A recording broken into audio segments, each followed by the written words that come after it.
Assalamualaikum dan salam sejahtera. Pertumbuhan ekonomi negara dijangka menyederhana kepada 4.2% pada 2026 berbanding 4.8% tahun ini.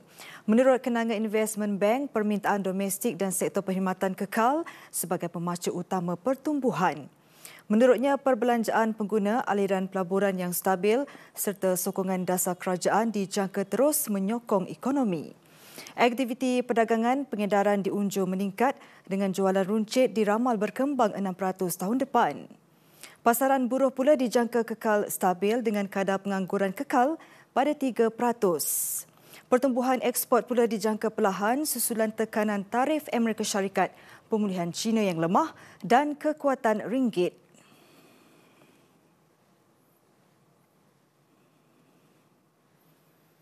Perluasan skop cukai jualan dan perkhidmatan SST tidak menyebabkan kenaikan harga yang ketara kepada pengguna.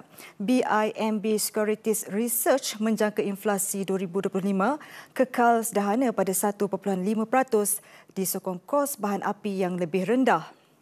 Keadaan monetary akomodatif serta pasaran buruh yang stabil membolehkan Bank Negara mengekalkan kadar dasar semalaman OPR pada 2.75%.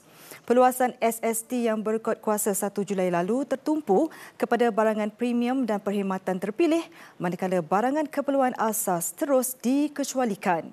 Data Jabatan Perangkaan Malaysia menunjukkan inflasi November terkawal pada 1.4%, didorong kenaikan terhad bagi kategori pendidikan, minuman alkohol dan tembakau serta pengangkutan.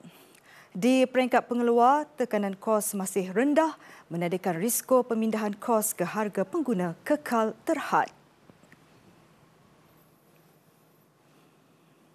Sektor pertanian Malaysia menjana pendapatan RM186 bilion pada 2023. Subsektor tanaman kekal penyumbang terbesar dengan lebih 70% daripada jumlah keseluruhan. Menurut Banci Pertanian 2024, Jabatan Perangkaan Malaysia DOSEM, subsektor tanaman menjana RM132 bilion didominasi kelapa sawit. Johor, Sarawak dan Sabah muncul sebagai 3 negeri dengan pendapatan pertanian tertinggi. Dapatan ini menjadi asas penting bagi merangka dasar untuk meningkatkan produktiviti dan daya saing sektor pertanian negara. Proses daftar masuk dan menaiki pesawat di lapangan terbang Malaysia terjejas berikutan gangguan sementara sistem pemprosesan penumpang global.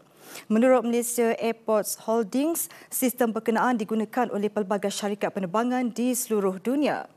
Dalam satu kenyataan, MAHB berkata gangguan ini menyebabkan syarikat penerbangan yang beroperasi di lapangan terbangnya melaksanakan prosedur kontingensi. Pengendali lapangan terbang itu sedang memantau seluruh lapangan terbang di bawah kendaliannya bagi menjamin keselamatan dan keselesaan penumpang. Kios layan diri bagaimanapun beroperasi sepenuhnya yang membolehkan penumpang mencetak pas menaiki pesawat dan tag bagasi.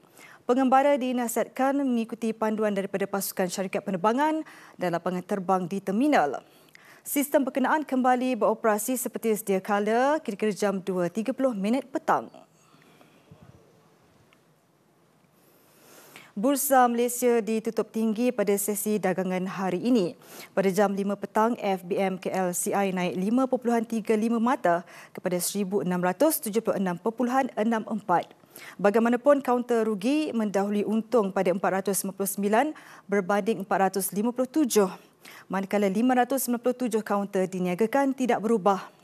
Menurut penganalisis saham Muhammad Siddiq Jantan, pengukuhan itu didorong belian berterusan oleh institusi tempatan menjelang akhir tahun.